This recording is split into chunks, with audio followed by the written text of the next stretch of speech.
Assalamualaikum warahmatullahi wabarakatuh. Halo semua, perkenalkan kami dari SMA Negeri 2 Semarang. Dengan saya Kaila Salsabila Hidayat. Saya Kaisa Surya Safitri. Serta pembimbing kami Ibu Tati Nafisahara SPD MSI MNAT SCI. Adanya kami di sini adalah untuk mempresentasikan hasil esai kami yang berjudul Intervensi Program Makan Bergizi Gratis, Studi Kasus Pola Jajan Pelajar dan Pendapatan Kantin Sekolah di Semarang.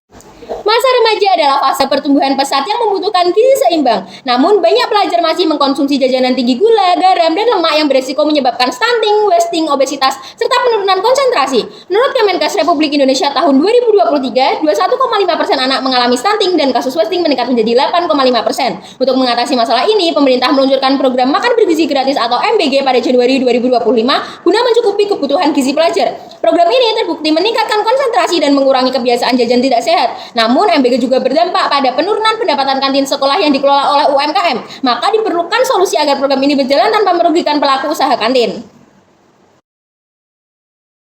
Selanjutnya, pertanyaan beritan kami. Yang pertama yaitu bagaimana program MBG mempengaruhi pola jajan pelajar dan pendapatan kantin di sekolah sasaran di Semarang. Yang kedua, faktor-faktor apa saja yang mempengaruhi program MBG dalam mengubah pola jajan pelajar dan pendapatan kantin sekolah sasaran MBG di Semarang. Dan yang ketiga, bagaimana strategi pemerintah dalam menjalankan program MBG secara efektif di sekolah sasaran dengan tetap memperhatikan keberlangsungan ekonomi para pelaku usaha kantin sekolah di Semarang. Tujuan penelitian kami yaitu yang pertama menganalisis dampak program MBG terhadap pola jajan pelajar dan pendapatan kantin di sekolah sasaran MBG di Semarang.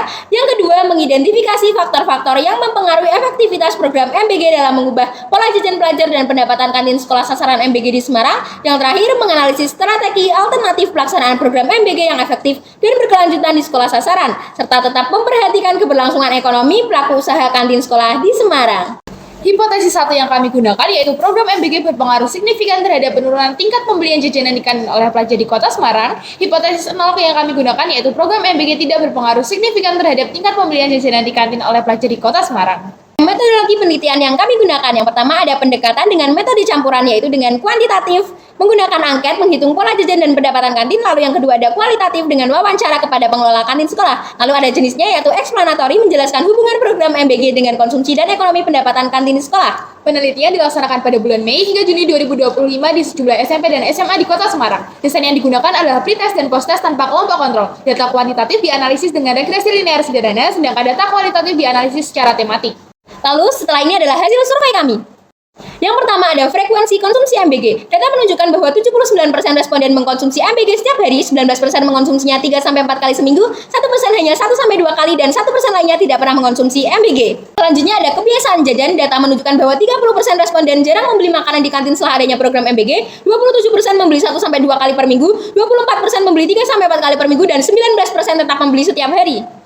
Yang ketiga, alasan tetap jajan di kantin. Data menunjukkan siswa tetap jajan di kantin karena variasi makanan sebanyak 36% menjadi alasan utama disusul kebiasaan, rasa MBG, porsi, dan harga. Keempat, ada persepsi keberadaan kantin. Data menunjukkan bahwa sebanyak 55% responden menilai keberadaan kantin penting, 39% menilai sangat penting, dan 6% menganggapnya tidak terlalu penting. Yang terakhir ada ide peningkatan kantin. Data menunjukkan bahwa 36% responden mengusulkan kantin menjual makanan berbeda dari MBG, 28% menginginkan peningkatan kebersihan dan pelayanan, 17% menyarankan kantin hanya menjual minuman atau snack, dan 9% lainnya mengusulkan penurunan harga. Hasil wawancara menunjukkan sejak adanya program MBG, kebiasaan jajan siswa di sekolah mengalami perubahan. Dari sebelumnya membeli makanan berat di kantin menjadi lebih memilih makanan MBG. Kondisi ini menyebabkan pendapatan kantin menurun karena berkurangnya pengunjung. Untuk menyelesaikan diri, pihak kantin menghadirkan variasi makanan ringan dan menambah menu minuman populer. Meskipun begitu, pihak kantin tetap menghadapi tantangan seperti penurunan penjualan pada musim hujan dan tuntutan inovasi. Narasumber berharap program MBG dapat dialihkan menjadi bantuan dana yang disalurkan melalui kantin, sehingga siswa tetap mendapatkan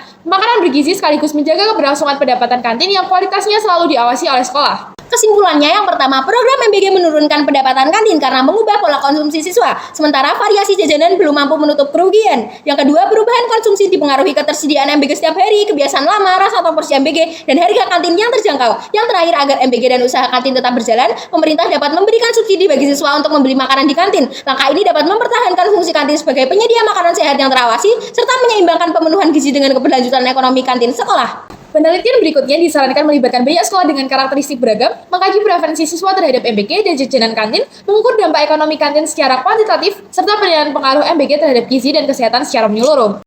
Berikut referensi yang kami gunakan. Sekian presentasi dari kami. Wassalamualaikum warahmatullahi wabarakatuh.